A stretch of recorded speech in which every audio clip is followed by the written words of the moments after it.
If you caught my previous piece on the independence warnings from CAANZ and CPA Australia, you're going to want to sit down for this one. Link above to that video.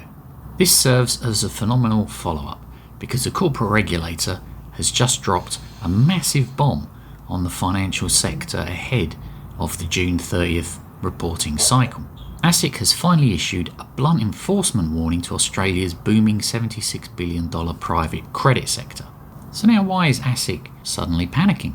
Because this $76 billion market, often referred to as shadow banking because it operates outside the strict regulations of traditional commercial banking, is facing its first real economic crisis. We've got sustained macroeconomic pressures, creeping borrowing stress, and soaring construction costs squeezing liquidity buffers to the absolute limit.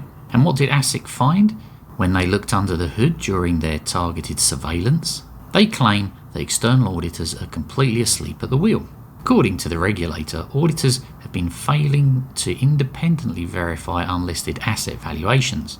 They're applying excessively high materiality thresholds to avoid doing the heavy digging, and they're essentially rubber stamping the fund managers' highly optimistic figures.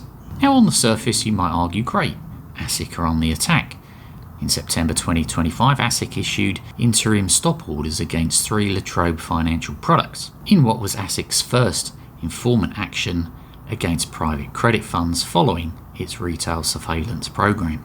We need a tough regulator spotlighting institutional lack of transparency and calling out compliance failures before a $76 billion shadow banking bubble pops and takes everyday retail investors and superannuation members down with it. But wait, put your skeptical hat on and look at the broader chessboard. We just saw the peak accounting bodies warn that the federal government is making it harder and harder for auditors to do their jobs without political interference.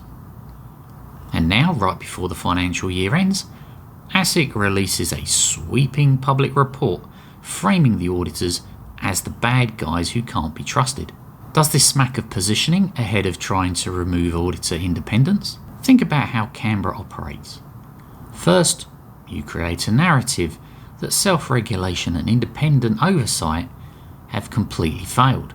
You generate public outrage over rubber-stamped valuations. And then once the public is sufficiently terrified of a market collapse, you introduce sweeping new federal mandates that bring the independent auditing profession to heel under direct government control.